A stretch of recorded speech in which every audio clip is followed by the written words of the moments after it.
నమస్తే శంకరి మేడం. నమస్తే ఉషా మేడం, ఎవరి దగ్గరికైనా మనం వెళ్ళి మన స్ట్రెస్ని గురించి కానీ మనకున్న ప్రాబ్లమ్స్ గురించి కానీ చెప్పుకునేటప్పుడు కొన్ని అడ్వైజెస్ని మనం తీసుకుంటూ ఉంటాం. కొన్నిసార్లు ఇచ్చే పొజిషన్లో మనం ఉంటూ ఉంటాం.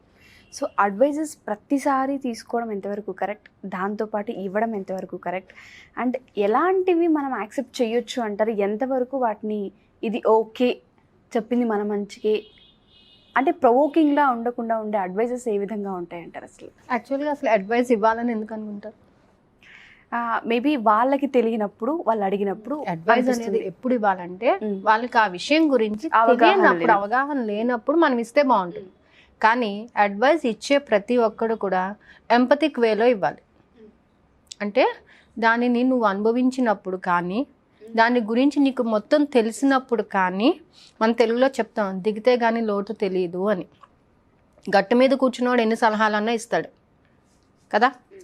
ఒక పని స్టార్ట్ చేయమని చెప్తాడు. ఒక పని స్టార్ట్ చేసిన తర్వాత సార్ ఇది ఇంకా కాలేదు సార్ అని అన్నాం అనుకోండి, సరే వదిలేవయ్యా ఇంకోటి చెయ్యి అంటాడు. అలా ఎంతోమంది ఎన్నో వెర్షన్స్ మారిపోతూ ఉంటారు. కానీ నువ్వు చేసింది కొంచెం వెయిట్ చేయి. నువ్వు వెయిట్ చేసి దాని రిజల్ట్ చూడు. మనందరం చేసే తప్పు ఏంటంటే వెయిట్ చేయం. వెయిటింగ్ అనేది మనకు అసలు నచ్చని పని అనమాట కదా. ఈ వెయిటింగ్లో ఇంకో పని అయిపోతుంది కదా.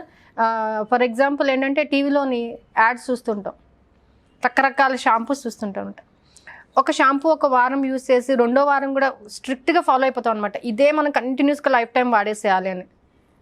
సో రెండో వారం వాడేటప్పటికి ఇంకోటి ఏదో కొత్త యాడ్ వస్తుంది. దీంతో నాకు జుట్టు పెరగలేదు అంటే ఒక వారానికే జుట్టు పెరుగుతుందా? ఆ కాన్సెప్ట్ అర్థం చేసుకో మనం. కానీ when ever you weights you will get a good result. అంటే దాన్ని కొన్ని రోజులు నువ్వు కంటిన్యూ చేసినప్పుడు, నువ్వు వెయిట్ చేసినప్పుడు ఖచ్చితంగా మంచి రోజులు అనేవి నీకు వస్తాయి. అంటే ఒక ఎంప్లాయీ ఎప్పుడు కష్టపడుతున్నాడు కదా, వాడికి రావట్లేదు కదా అని అనుకోవడం అనేది stupid thing. But one day he will get a good days. ఇంత కష్టపడుతున్నావు, నువ్వు కష్టపడినందుకు నీకు ప్రతిఫలం అనేది ఖచ్చితంగా నీకు దొరుకుతుంది అనే విశ్వాసంతో నువ్వు ఆ పని చేయాలి. Then next one is follow your heart. నీ మనసుకు నచ్చిన పని నువ్వు చేయగలగాలి. ఎవరి వల్లనో ఎవరి ప్రోద్బలం వల్లనో నువ్వు పని చేయడం కాదు. నీ మనసుకు నచ్చిన పని ఎప్పుడైనా కానీ గుర్తుపెట్టుకోండి, మనకు నచ్చి మనం చేస్తే ఆ పని చాలా ఫుల్ఫిల్గా చేస్తాం మనం.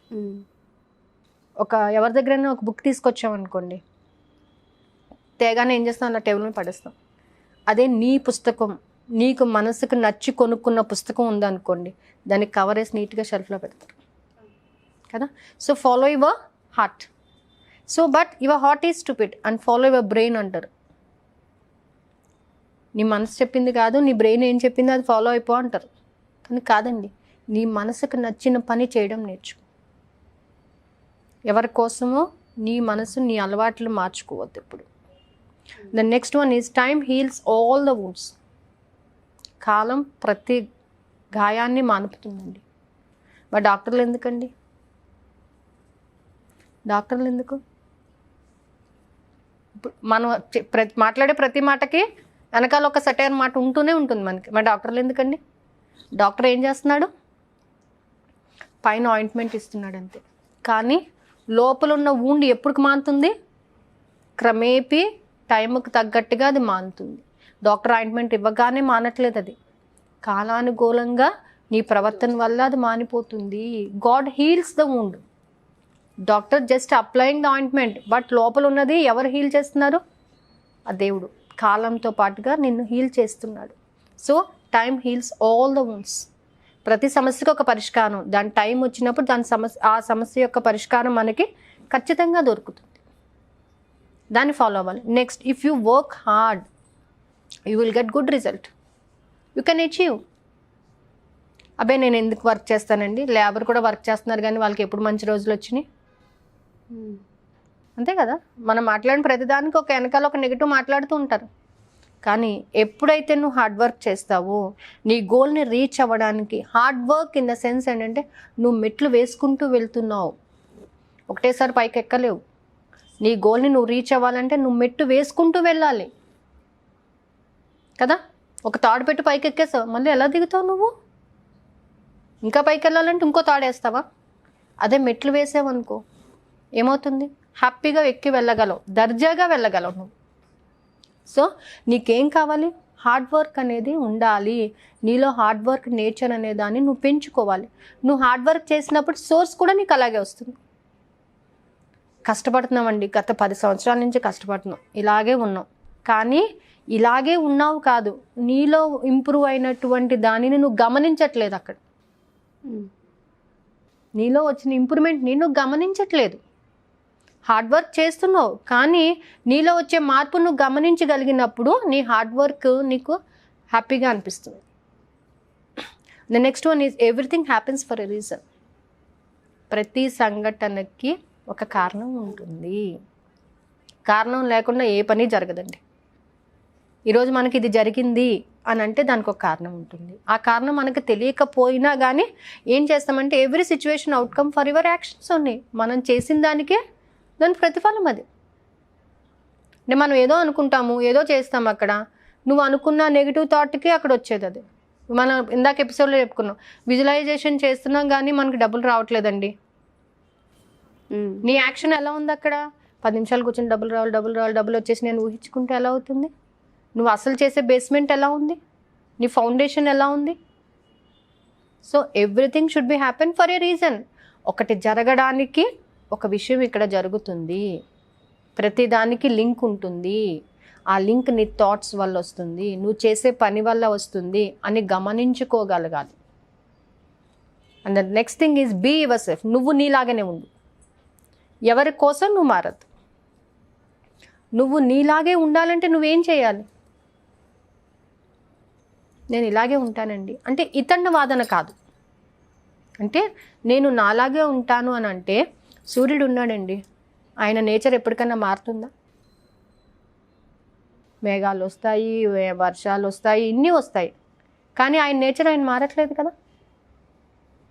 అప్పుడు నువ్వు మాత్రం ఎందుకు మారిపోతున్నావు? ఒక కొత్త సినిమా రాగానే ఆ సినిమాలో లాగా తయారవ్వాలనుకుంటాం, ఇంకో కొత్త సినిమా రాగానే దానిలాగా తయారవ్వాలనుకుంటాం, వాళ్ళలాగా మాట్లాడాలనుకుంటాం, వాళ్ళలా బిహేవ్ చేయాలనుకుంటాం. ఎందుకు మారాలి? నువ్వు నీలాగానే ఉండాలి. నువ్వు నీలాగే ఉన్నప్పుడు నీలో గ్లో పెరుగుతుంది. నీ ఇంపార్టెన్స్ చూసి 10 మంది వస్తారు. ఎవరి కోసమో నువ్వు మారక్కర్లేదు. నేను ఇలాగే ఉంటానండి. మన రాఘవేంద్ర గారు చెప్తారు, నేను ఇలాగే ఉంటానయ్యా, నీకు ఇష్టమైతే మాట్లాడు అంటే నీలో ఉన్న స్పెషాలిటీ ఏంటక్కడ? నాలాగే ఉంటాను అని ఇతన్న వాదన కాదది. నా క్యారెక్టర్, నా యాటిట్యూడ్, నా గోల్ ఇలాగే ఉంటుంది, ఈ విధంగానే ఉంటుంది. దీనిని ఇష్టపడిన వాడే నా దగ్గరికి రండి కదా. అంతేగాని ప్రతిసారి ఒకరిని చూసిగానే మార్చేసుకుంటే దాని క్యారెక్టర్ అనరు, దాన్ని నువ్వు అనరు. నువ్వు అనేది ఏంటంటే నీకంటూ ఒక సింబల్ ఉండాలి. నీ పేరు చెప్పగానే ఓకే వీళ్ళు దీనికి special, he was professor in that, వీళ్ళలో టాలెంట్ ఉంది అందుకే నాకు ఇష్టపడతాను నేను. వీళ్ళు ఇలాంటి వాళ్ళు అండి కాదండి, వాళ్ళలో ఒక స్పెషల్ క్యారెక్టర్ ఉంది, అది ఎప్పటికీ మారదు. చూడండి, ఆ స్పెషల్ క్యారెక్టర్ నీలో నువ్వు ఉంచుకోవాలి. ఎవరి కోసం నువ్వు మారాల్సిన అవసరం లేదు. ఎప్పుడైనా కానీ ఎలాంటి పరిస్థితిలో కానీ నీ క్యారెక్టర్ని నువ్వు ఒకరి కోసం మార్చకూడదు. ఇప్పుడు ఒక వ్యక్తి ఉన్నాడండి, నాకు తెలిసిన ఒక వ్యక్తి ఉన్నాడు. ఆ వ్యక్తికి అతను ఎలా అంటే ఎప్పుడు చూసినా అందరినీ తిడుతుంటాడు, ఎప్పుడు చూసినా ఎవరితో ఏదో ఒకటి అన్నాడు. కానీ ఆయనకు స్పెషల్ క్యారెక్టర్ ఉంది. ఆ స్పెషల్ క్యారెక్టర్ వల్ల ఏమవుతుంది, ఇవన్నీ క్లోజ్ అయిపోతాయి కదా. అలా ఎన్ని అవాంతరాలు వచ్చినా ఆ క్యారెక్టర్ మాత్రం మానుకోడు. అలాంటిది అంటే ఎంతమంది ప్రభావితం చేసినా కానీ నీ వాల్యూని నువ్వు తక్కువ చేసుకోకూడదు, నీ క్యారెక్టర్ని నువ్వు మార్చుకోకూడదు. నువ్వు నువ్వులాగానే ఉండాలి, కొండలాగానే ఉండాలి. అర్థం ఉంది చిన్నగా ఉందని దాని వాల్యూ తగ్గిపోతుందా? నెవర్. సో దాని క్యారెక్టర్ దానికే ఉంటుంది. So you have to build the character in such way that you never disturbed by the others. ఎప్పుడు కూడా నువ్వు వెళ్ళే దారి రహదారిగానే ఉండాలి, నీ క్యారెక్టర్ అలాగే ఉండాలి. ఎన్ని వచ్చినా సరే, ఎంత ఏజ్ వచ్చినా కానీ, అప్పుడు ఏమవుతుందంటే ఖచ్చితంగా నీ దగ్గరికి నువ్వు ఏది కావాలో అది సాధించుకోగలుగుతావు. అది నిన్ను షైన్ చేస్తుంది అన్నమాట. నీకుంటూ ఒక స్పెషాలిటీ ఉండాలి. ఆ స్పెషాలిటీ పలానా వాళ్ళు పేరు చెప్తే ఉషా మంచి యాంకర్ అండి, మనకి లాస్ట్ కామెంట్స్లో కూడా వచ్చినాయి, అన్ని వీడియోస్కి ఉషానే పెట్టండి, చాలా బాగుంది, చాలా ప్రిటీగా ఉంది. So you have that special character. So ప్రతి ఒక్కరికి ఏంటంటే ఆ స్పెషల్ క్యారెక్టర్ అనేది డెవలప్ చేసుకోగలగాలి. ఆ మాట తీరు కానీ, ఆ బిహేవియర్ కానీ, మనకంటూ ఒక నేచర్ ఉండాలి. ఆ నేచర్ని మనం డెవలప్ చేసుకోగలగాలి. అప్పుడు ఏమవుతుందంటే everything will be in front of you. మనం ఎవరి దగ్గరికి వెళ్ళి అడగాల్సిన అవసరం లేదు, ప్రతిదీ మన దగ్గరికే వస్తుంది అనమాట. సో ఈ 6 విషయాలు ఏంటంటే good things. Who will weights, ఎవరు వెయిట్ చేస్తుంటారో వాళ్ళ దగ్గరికి మంచి ఎప్పుడు కూడా ఖచ్చితంగా వస్తుంది. సో వెయిటింగ్లోని థ్రిల్ ఉంటుంది. ఎగ్జాక్ట్లీ కదా. మనం రేపు ఉంటామో లేదో తెలీదు, కానీ రేపటి కోసం ప్రిపేర్ చేసుకుంటాం కదా. మనం ఉంటామో లేదో గ్యారంటీ లేదు మనకి, కానీ రేపు ఏం చేయాలి, రేపు ఏం డ్రెస్ వేసుకోవాలి, రేపు ఎక్కడికి వెళ్ళాలి ప్లాన్ చేసేస్తాం మనం. సో ఆ వెయిటింగ్ అనేది ఎలా ఉంటుందంటే ఎంజాయ్ చేయగలగాలి. రేపు చాలా బాగుంటుంది. అందుకే పొద్దున్న లేవగానే today is my day, I'm very happy, I can do what ever I want, everything is with in me. నీలోనే ఉంది.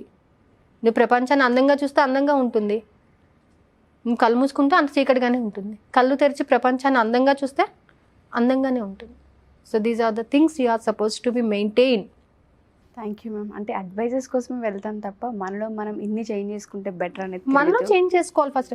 మనకు కష్టం రాగానే వెళ్ళిపోయి వేరే వాడిని ఎవరినో అంటాం, కానీ నీలో నువ్వు కొన్ని మార్చుకుంటే, నువ్వు ఒకరిని అడ్వైజ్ ఇచ్చేటప్పుడు వాళ్ళని చూసి మనం నేర్చుకోవాలి. అంటే ఒక అడ్వైజ్ ఇచ్చేవాడు ఎలా ఉండాలంటే, ఒక పర్సన్ మన దగ్గరికి రావాలి, మనల్ని నమ్ముకుని రావాలి. మనం అడ్వైజ్ కూడా ఎప్పుడు ఇవ్వగలగాలంటే, మనం దాన్ని అనుభవించినప్పుడు, మనం దాన్ని కరెక్ట్గా అనలైజ్ చేయగలిగినప్పుడు మాత్రమే మనం అడ్వైజ్ ఇవ్వాలి. అంతేగాని ఎవరో మన దగ్గరికి వచ్చారు, అడ్వైజ్ ఇచ్చేసాము, పంపించేసాము, ఇంకా నాకు అవసరం లేదు అనుకునేది waste. You are not a good adviser. Good adviser should have the responsibility to know అతని యొక్క డే టు డే యాక్టివిటీ. ప్రతిసారి తను ఎలా ఉన్నాడు, నేను నడిపిస్తున్నాను కాబట్టి తను సక్రమంగా నడుస్తున్నాడా లేదా. ఒక్క అడుగు పొరపాటు వేసినా ఏమవుతుంది, పడిపోతాడు. సో దీని గురించి ఒక చిన్న స్టోరీ చెప్తాను చూడు ఉషా. ఒక మదర్ డాంకీ, డాటర్ డాంకీ 2 ఉన్నాయి, వెళ్తున్నాయి అన్నమాట. ఈ మదర్ డాంకీ స్ట్రైట్గా రోడ్ మీద వెళ్తుంది, నెమ్మదిగా చక్కగా ట్రాఫిక్ చూసుకుంటూ వెళ్తుంది. ఈ డాటర్ డాంకీ ఏం చేసిందంటే వంక టింకర్ పోతుంది అనమాట. వంక టింకర్ పోతుంది. అయితే చెప్తుంది అనమాట, నువ్వు అట్లా వెళ్ళొద్దు, నువ్వు నా మాట విను. లేదు మమ్మ, ఇట్లా వెళ్తేనే చాలా బాగుంది అంటుంది. కాదు, నువ్వు స్ట్రైట్గా వెళ్ళాను. స్ట్రైట్గా వెళ్ళాలంటే కొంచెం కష్టమే, అన్నీ చూసుకోవాలి, అడుగులు అడుగు వేసుకోవాలి, చక్కగా వెళ్ళాలి. కానీ ఈ వంక టింకర్ వెళ్ళేదేంటి, ఎవరు ఏమవుతుందో మనకు తెలీదు, నేను వెళ్ళేది ఇట్లా పోతుంటా. దానికి చెప్పింది కాసేపటికి ఈ డాంకీ కూడా ఆ వంక టింకర్ నడవడం ప్రారంభించేసింది. అప్పుడు అనిపించింది అనమాట, ఓకే స్ట్రైట్గా వెళ్ళడం చాలా కష్టము, అందుకనే అడ్వైజ్ ఇవ్వడం చాలా కష్టం అండి. అడ్వైజ్ ఎప్పుడు ఇవ్వాలంటే మనం దాన్ని అనుభవించి చూసి దాంట్లో కష్ట నష్టాలు మనం గమనించగలిగినప్పుడే అవతల వ్యక్తి యొక్క నేచర్ని చూసి వాడు దీనికి యాక్సెప్టబుల్లా కాదా అని చూసి అడ్వైజ్ ఇవ్వాలి. So advise is not a small issue. డబ్బుని ఇలా సంపాదించండి అంటే కాదు, ఆ మనిషి యొక్క నేచర్ ఎలా ఉంటుంది, వాడు 10 నిమిషాలు కూర్చుంటాడా అసలు మెడిటేషన్లోని, ఒక అరగంట కూర్చోగలుగుతాడా, అరగంట స్థిమితంగా కూర్చోగలుగుతాడా అసలు, దాన్ని బట్టి మనం అడ్వైజ్ ఇవ్వాల్సి వస్తుంది అనమాట. Thank you ma'am. Thank you so much.